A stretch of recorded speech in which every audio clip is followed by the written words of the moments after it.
ओम शांति। अॼु जी मिली तारीख़ है 15/9/2024। अॼु अव्यक्त बाप दादा जो रिवाइज कोर्स 31/12/2021 सॉरी।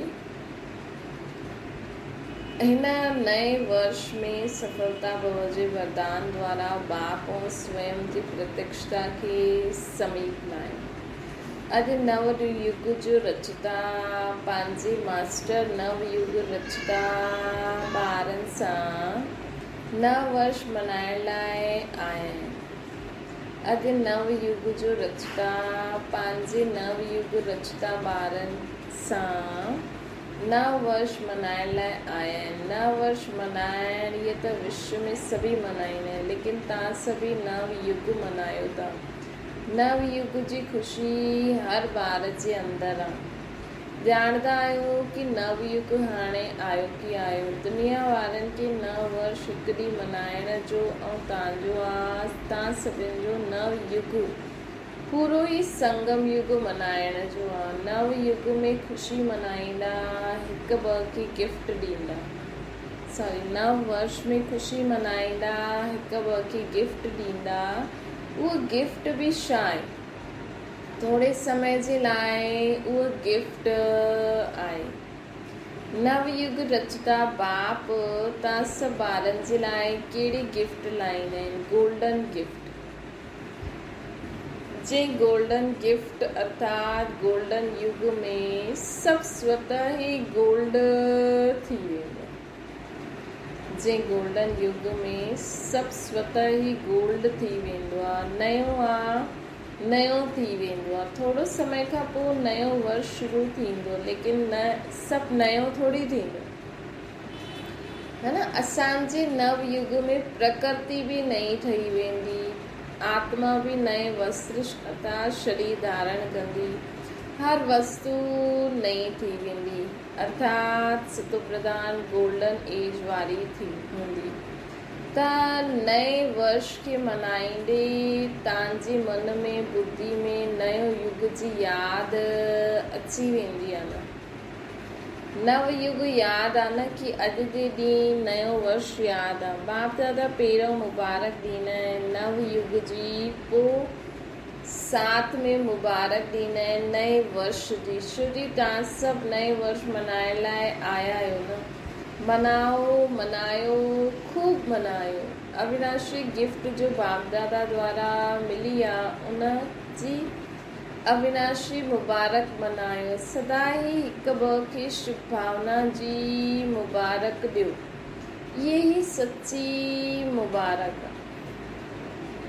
बाबा चवनि था सदा ई हिकु ॿ खे शुभ भावना जी मुबारक ॾियो। इहे ई सची मुबारक आहे। मुबारक जॾहिं ॾींदा आहियूं त स्वयं बि ख़ुशि थींदा आहियो ऐं ॿिए खे बि ॿिया बि ख़ुशि थींदा आहिनि। त सचे दिलि जी मुबारक आहे न। हिकु ॿ जे प्रति दिलि सां शुभ भावना शुभकामना जी मुबारक हुजे। हिकु ॿ जे प्रति दिलि सां शुभ भावना शुभकामना जी मुबारक हुजे सभिनि खे। शुभ भावना अहिड़ी श्रेष्ठ मुबारक आहे जो कोई बि आत्मा कहिड़ी बि भावना हुजे, सुठी भावना व सुठो भाव न बि हुजे, लेकिन असांजी शुभ भावना उन्हनि जे भाव बि बदिली सघंदी आहे। असां अगरि सभिनि जे लाइ शुभ भावना रखंदासीं त असांजी शुभ भावना ॿियनि जी नेगेटिव भाव खे बि बदिली सघंदी आहे, स्वभाव बि बदिली सघंदी आहे। वैसे स्वभाव शब्द जो अर्थ ई आहे स्व अर्थात आत्मा जो भाव अर्थात शुभ भाव। हर समय हर आत्मा खे यही अविनाशी मुबारक ॾींदा हलो। कोई असांखे कुझु बि ॾे, लेकिन तव्हां सभिनि खे शुभ भावना ॾियो, लेकिन तव्हां सभिनि खे शुभ भावना ॾियो। अविनाशी आत्मा जी अविनाशी आत्मिक स्थिति में स्थित थियण सां आत्मा परिवर्तित थी वेंदी आहे। त हिन नए वर्ष में छा विशेषता कंदव? स्वयं बि सर्व में ऐं सेवा में बि छा विशेषता लाईंदव? जॾहिं नयो वर्ष नाम आहे त कोई नवीनता कंदव न। त छा नवीनता कंदव? हर हिकु पंहिंजी नवीनता जो प्लान ठाहियो या हाणे सिर्फ़ु नयो वर्ष मल्हाईंदा आहियो? मिलन मल्हायो, नयो वर्ष मल्हायो, नवीनता जो छा प्लान ठातो? बाप दादा हर हिकु ॿार खे हिन वर्ष जे लाइ विशेष इहो ई इशारो ॾींदा आहिनि कि समय प्रमाण हाणे सभु ॿारनि खे चाहे हिते साकार में सम्मुख आहिनि चाहे देश विदेश में विज्ञान जे साधन द्वारा ॿुधनि था। बाप दादा बि सभिनि खे ॾिसनि था, सभी वॾे आराम सां मज़े सां ॾिसनि था त सर्व विश्व जा बाप दादा जे प्रति बाप दादा जे अति प्यारा अति मिठे ॿारनि खे बाप दादा ये इशारो ॾींदा आहिनि कि हाणे पंहिंजे हिन ब्रह्मण जीवन में अमृत वेले खां वठी राति ताईं बचत जो खातो वधायो, जमा जो खातो वधायो। हर हिकु पंहिंजे कार्य प्रमाण पंहिंजो प्लान ठाहे। जो बि ब्रह्मण जीवन में खज़ाना मिलिया आहिनि उन हर हिकु खज़ाने जी बचत व जमा जो खातो वधायो। छो जी बाप दादा अॼु वर्ष जे अंत ताईं चारों ओर जे ॿारनि जी रिज़ल्ट ॾिठई। छा ॾिठई? ॼाणे त विया आहियो, टीचर्स बि ॼाणे विया आहिनि, डबल फॉर्नर्स बि ॼाणे विया आहिनि, महारथी बि ॼाणे विया आहिनि। जमा जो खातो जेतिरो हुजणो खपे ओतिरो छा चईंदा आहे? तव्हां ख़ुदि बि चओ। छो जो बाप दादा ॼाणंदा आहिनि कि सर्व खज़ाना जमा करण जो समय सिर्फ़ु संगम युग आहे। हिन नंढे से युग में जेतिरो जमा कयो हुन प्रमाण सॼो कल्प प्रालब्ध प्राप्त कंदव। जो तव्हां सभिनि जो स्लोगन आहे न, कहिड़ो स्लोगन आहे? हाणे न त कॾहिं न, पुठियां छा? हाणे न त कॾहिं न। इहो स्लोगन दिमाग़ में त ॾाढो यादि आहे लेकिन दिलि में यादि में बुरजदो बि आहे त यादि बि रहंदो आहे। सभिनि खां वॾे ते वॾो खज़ानो हिन ब्रह्मण जीवन जी श्रेष्ठता जो आधार आहे संकल्प, समय, शक्तियूं, ज्ञान जो खज़ानो। सभिनि खां वॾे ते वॾो खज़ानो हिन ब्रह्मण जीवन जी श्रेष्ठता जो आधार आहे संकल्प जो खज़ानो, समय जो खज़ानो, शक्तियुनि जो खज़ानो, ज्ञान जो खज़ानो। बाक़ी स्थूल धन जो खज़ानो त कॉमन आहे। त बाप दादा ॾिठई जेतिरो तव्हां हर हिकु ब्रह्मण श्रेष्ठ संकल्प जे खज़ाने द्वारा स्वयं खे व सेवा खे श्रेष्ठ ठाहे सघंदा आहियो उन में हाणे अंडरलाइन लॻाइणी। जेतिरो तव्हां हर हिकु ब्रह्मण श्रेष्ठ आत्माउनि जे खज़ाने द्वारा स्वयं खे ऐं सेवा खे श्रेष्ठ ठाहे सघंदा आहियो उन में हाणे अंडरलाइन लॻाइणी अथव। बाप दादा ॾिठई कि जेतिरो तव्हां करे सघंदा उन में अंडरलाइन लॻायो। तव्हां ब्रह्मणनि जे हिकु श्रेष्ठ संकल्प में, शुभ संकल्प में एतिरी शक्ति आहे जो आत्माउनि खे ॾाढो सहयोग ॾेई सघंदी आहे। असां ब्रह्मणनि जे हिकु श्रेष्ठ संकल्प में, शुभ संकल्प में एतिरी शक्ति आहे जो तव्हां आत्माउनि खे सहयोग ॾेई सघंदी आहे। संकल्प शक्ति जो महत्व हाणे ॿियो जेतिरो चाहो ओतिरो वधाए सघंदा आहियो। जॾहिं साइंस जो साधन रॉकेट दूर वेठे जाते वेठे जॾहिं चाहे जंहिं स्थान ते पहुचाइणु चाहियो हिकु सेकेंड में पहुची सघंदो आहे न। असांजो संकल्प द्वारा हिकु सेकेंड में पूरी विश्व जी आत्माउनि खे सकाश न ॾेई सघंदा आहियूं। पूरी विश्व में लाइट माइट न फैलाए सघंदा आहियूं। त बाबा असांखे चवनि था जॾहिं रॉकेट ईअं करे सघंदो आहे त असांजे शुभ श्रेष्ठ संकल्प जे अॻियां इहे रॉकेट छा आहे। रिफाइन विधि सां कार्य में लॻायो ॾिसो असांजी विधि जी सिद्धि ॾाढी श्रेष्ठ आहे। असांजी विधि जी सिद्धि ॾाढी श्रेष्ठ आहे।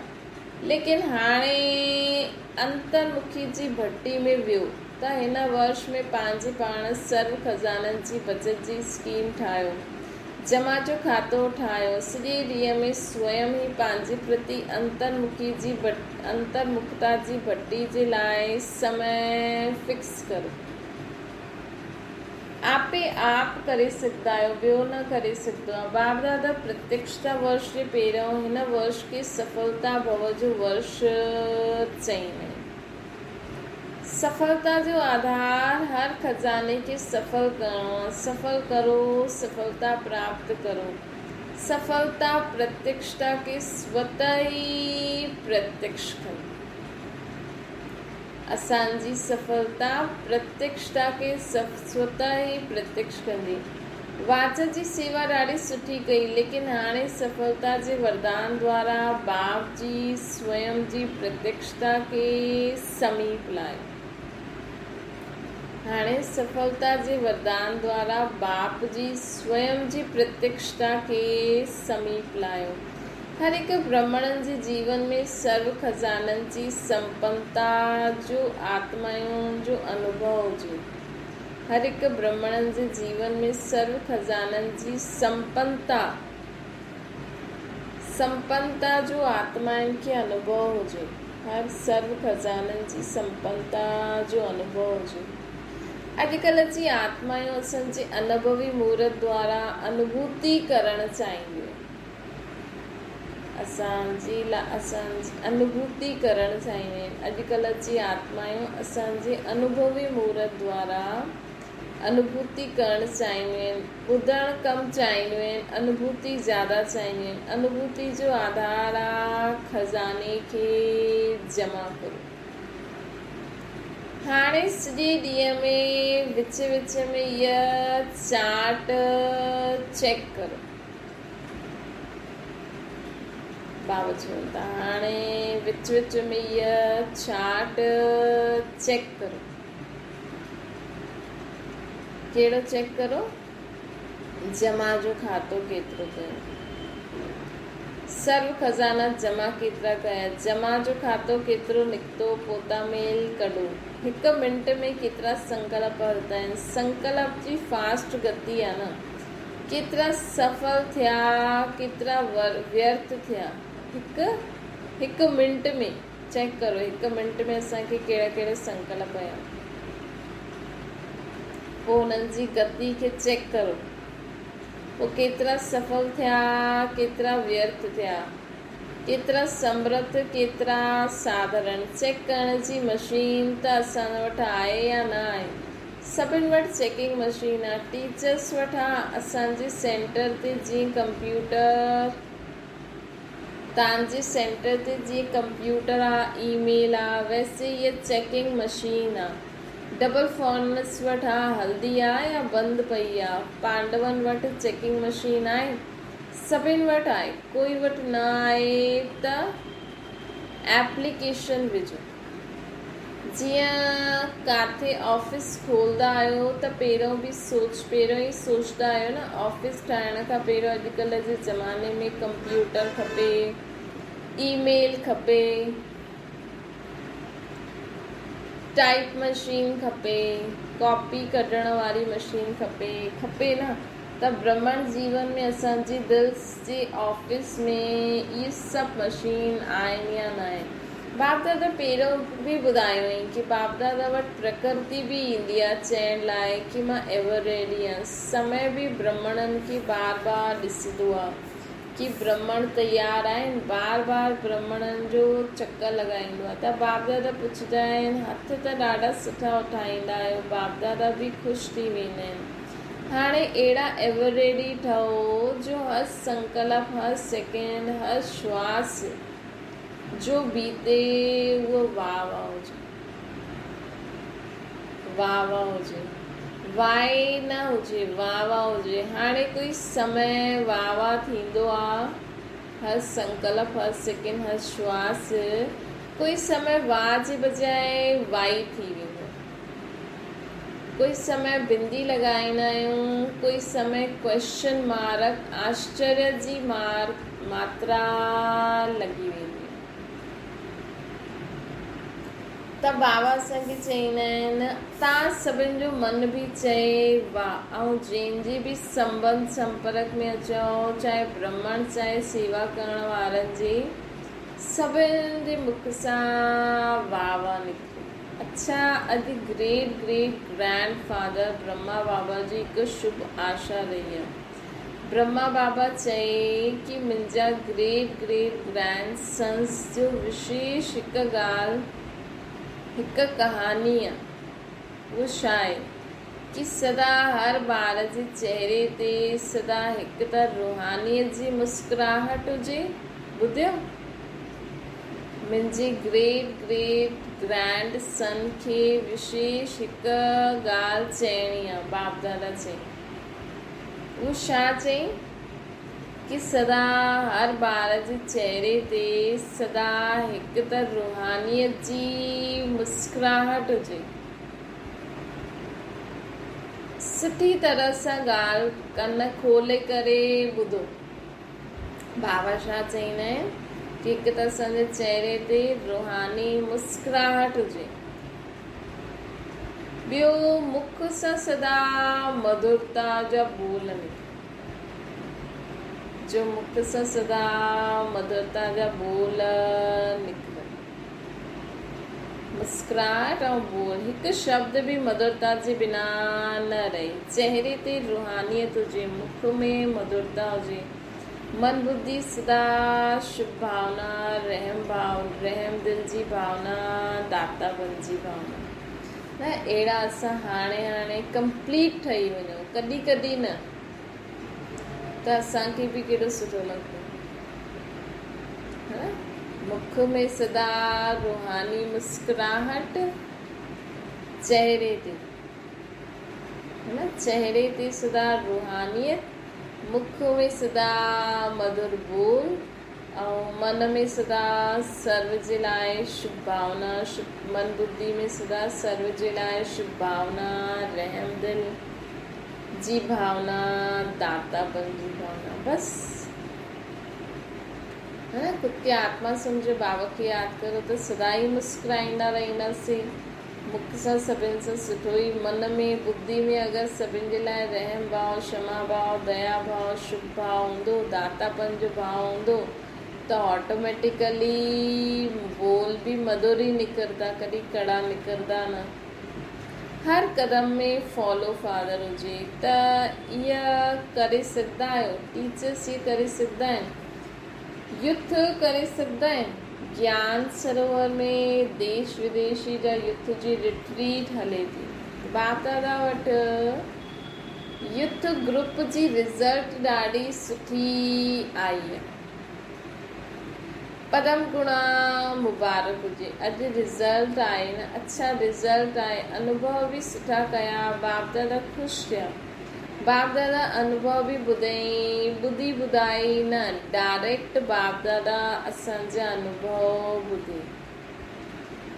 डायरेक्ट बाप दादा असांजा अनुभव ॿुधे। लेकिन हाणे इन अनुभवनि खे अमर भव जे वरदान सां अविनाशी रखणो आहे। हाणे जेका बि असां अनुभव कया, हिननि सभिनि अनुभवनि खे हाणे असांखे अमर भव जे वरदान सां अविनाशी रखणो आहे। कुझु बि थी वञे, लेकिन असांजी रूहानी अनुभव खे सदा, कुझु बि थी वञे, लेकिन तव्हांजा रूहानी अनुभवनि खे सदा अॻियां वधाईंदा रहो, अॻियां वधाईंदा रहो। कमु न करिणो आहे। 3 मास खां पोइ मधुबन में अचो न अचो, 3 मास खां पोइ फॉरन सां त ईंदा न, लेकिन असांजो अकाउंट रखणु बाप दादा वटि, पंहिंजो अकाउंट रखणु बाप दादा वटि मोकिलणु। बाप दादा राइट कंदा या त जो हूंदो उहो परसेंटेज ॾींदा। ठीकु आहे, हा, हिकु हथ जी ताली वॼायो। अच्छा, अॼु मुबारक जो ॾींहुं आहे, त ॿियो ख़ुशख़बरी बाप दादा ॿुधी ॾिठी। नंढा नंढा ॿार ताजदारी ठही करे वेठा आहिनि। तव्हांखे त ताज मिलंदो, इन्हनि खे हाणे मिली वियो आहे, खड़ा थी वञो। ॾिसो, ताजदारी ग्रुप आहे न, ॿार सिधा दिलि जा सचा हूंदा आहिनि। सची दिलि वारा आहियो न, अच्छा, ॿारनि जी रिज़ल्ट बि बाप दादा ॾिठी सुठी आहे, मुबारक हुजे। अच्छा, डबल फॉर्नस इन्हनि जे पत्र चिटकियूं बि ॾिठियूं, उमंग जी चिटकियूं आहिनि। बाप दादा ॾिठई उमंग जी चिटकियूं आहिनि, लेकिन कोई थोरो सो पंहिंजो अलबेलो ॾेखारियईं, के थोरो पंहिंजो अलबेलो पन ॾेखारियईं। अलबेला कॾहिं न थियणो आहे, सदा अलर्ट। हिकु बाप दादा खे अलबेलोपन न सुठो लॻंदो आहे, ॿियो दिलि शिकस्त थियणु न सुठो लॻंदो आहे। बाप दादा खे हिकु त अलबेलोपन सुठो न लॻंदो आहे, ॿियो दिलि शिकस्तपन सुठो न लॻंदो आहे। कुझु बि थी वञे दिलि सदा वॾी रखो। दिलि शिकस्त नंढी दिलि थींदी आहे, दिलि ख़ुशि वॾी दिलि थींदी आहे। त दिलि शिकस्त न ठहिणो आहे, अलबेलो न ठहिणो आहे, उमंग उत्साह से सदा उड़दा रहणो, सदा उड़दा रहो। बाप दादा खे डबल विदेशनि में अरब खरब जेतिरी उम्मीदूं आहिनि। बाप दादा खे डबल विदेशनि में अरब खरब जेतिरी उम्मीदूं आहिनि। डबल फॉर्नस अहिड़ो जलवो ॾेखारे जो इंडिया जी आत्मायूं चकित थी वञे।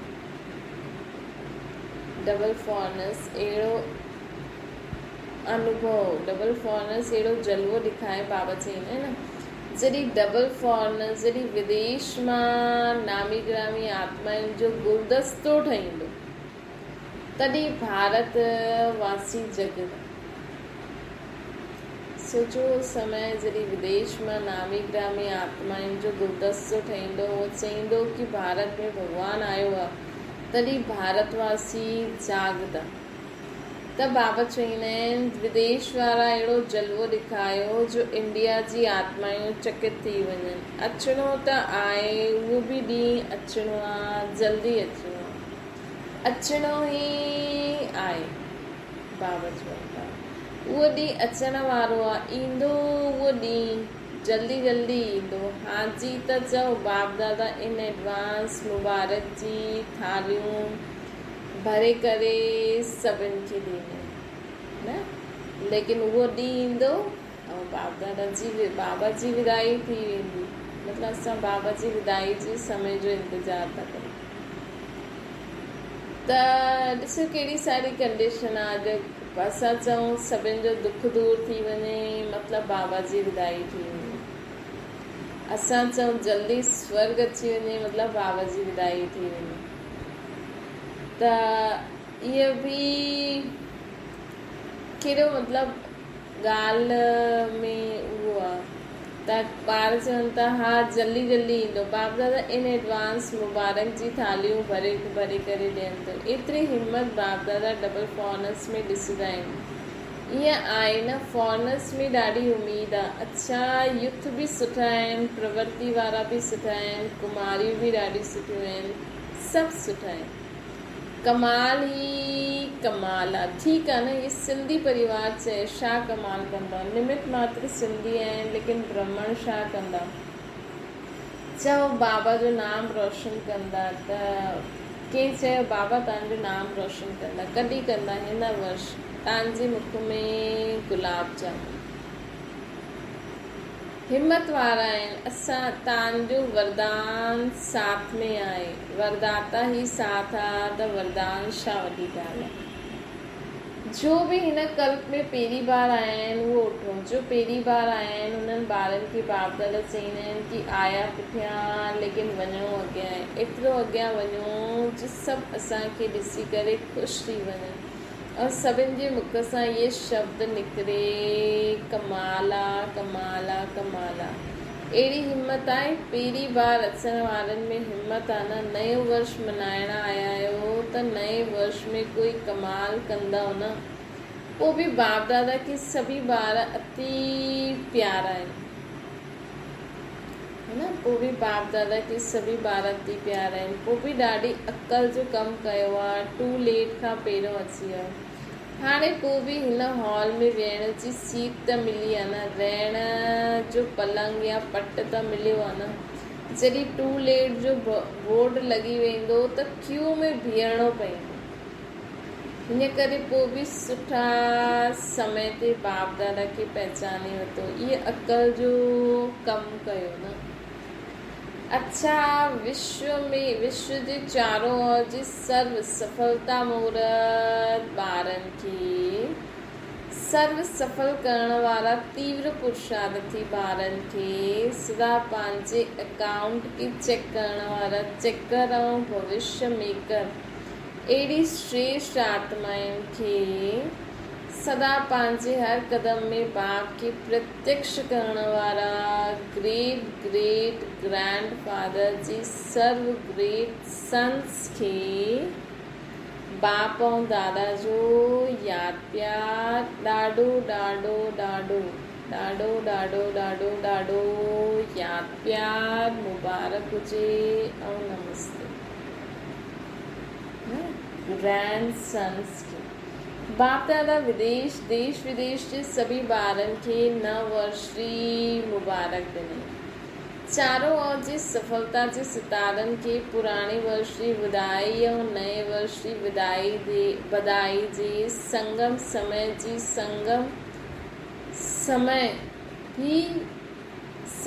समय विदाई बि ऐं बधाई बि हुजे। चारों ओर जी सफलता जे सितारनि खे पुराणे वर्ष जी विदाई ऐं नए वर्ष जी बधाई जे संगम समय विदाई बि ऐं बधाई बि हुजे। त सदा सफल रहंदो, कॾहिं बि असफलता जो नाम निशान न रहंदो। बाप दादा जी अति सिकीलदा, अति प्यारा, अति मिठा नैननि जा नूर आयो न। बाप दादा जी अति सिकीलदा, अति प्यारा, अति मिठा नैननि जा नूर आयो न।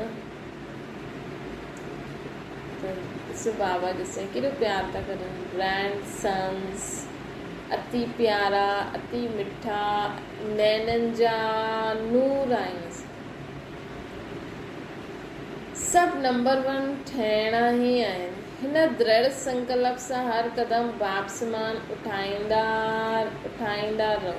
पदम गुणा अरब खरब गुणा मुबारक हुजे, मुबारक हुजे।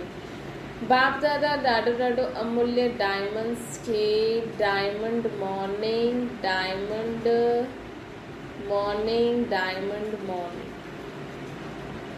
बाप दादा चवनि था कि ॾाढा अमूल्य डायमंड्स खे अॼु बाप दादा डायमंड मॉर्निंग चवनि। बस बाबा से गुड मॉर्निंग डायमंड मॉर्निंग कंदे कंदे असांखे पूरो डायमंड हाणे ठहिणो, कोई दाग न रहे, कोई भी दाग ही न रहे। एतिरो डायमंड मॉर्निंग चईंदे न, गुड मॉर्निंग मतलब आत्मा जगी हुई। डायमंड मॉर्निंग चईंदे असांजी आत्मा हिकदमि जगी वेंदी। अच्छा, ओम शांति वरदान आहे। सेवा जे उमंग उत्साह द्वारा सेफ्टी जो अनुभव करण वारा माया जी थियनि। जो ॿार स्थूल कम सां गॾु रूहानी सेवा जे लाइ भॼंदा आहिनि, एवर रेडी रहंदा आहिनि, त इहे सेवा जो उमंग उत्साह बि सेफ्टी जो साधन ठही वेंदो आहे। जो सेवा में लॻल रहंदा आहिनि उहे माया सां बची वेंदा आहिनि। माया बि ॾिसंदी आहे कि हिननि खे फ़ुर्सत ई न आहे, त उहो बि वापसि हली वेंदी आहे। जंहिं ॿारनि जो बाप ऐं सेवा सां प्यार आहे उन्हनि खे एक्स्ट्रा हिम्मत जी मदद मिलंदी आहे, जंहिंसां सहजी सां माया जी ठही वेंदी। सेवा जो भले तव्हां किथे बि घर गृहस्थी में रहंदे हुए बि तव्हां ॿाहिरि नथा सेवा करे सघो था, घर गृहस्थी में बि पंहिंजे टाइम ते मुरली ॿुधो, पढ़ो, योग करो, मनन चिंतन करो, कुझु न कुझु सेवा जो असां संकल्प कंदासीं त बाबा बुद्धि में टच कंदा, तव्हां घर वेठे बि ॾाढी सेवा करे सघंदा आहियो। त हिन सां असां माया जी ठही सघंदा आहियूं। त बाबा चवनि था सेवा जो उमंग उत्साह द्वारा तव्हां माया ते विजय प्राप्त करे सघंदा। त माया बि ॾिसी हिननि खे त फुर्सत ई न आहे त हली वेंदी। जे ॿारनि खे बाप ऐं सेवा सां प्यार आहे उन्हनि खे एक्स्ट्रा हिम्मत जी मदद मिलंदी आहे, जंहिंसां सहजी माया जी ठही वेंदी। स्लोगन आहे ज्ञान योग खे पंहिंजे जीवन जी नेचर ठाहे छॾियो त पुराणी नेचर बदिली। ज्ञान योग खे पंहिंजी जीवन जी नेचर ठाहे छॾियो त पुराणी नेचर बदिली वेंदी। अच्छा, ओम शांति। बाबा खे यादि करो। अच्छा, अॼु 3rd संडे आहे त 3rd संडे ते विशेष 6:30 खां 7:30 योग हूंदो। संकल्प छा करिणो आहे? संतुष्ट मणी ठही वायुमंडल में संतुष्टता जी किरणियूं फैलायो। असंतुष्ट आत्मा खे संतुष्ट रहण जी शक्ति ॾियो। मन सां सेवा करो। त असां डायमंड्स खे बाबा जी सिकील जे ॿारनि खे मिठे मिठे नैननि जे नूरनि खे अति प्यारे ग्रैंड सन्स खे असंतुष्ट मणी ठही सर्व खे संतुष्टता जी लाइट में ॾियनि। अच्छा, ओम शांति। बाबा खे यादि करो।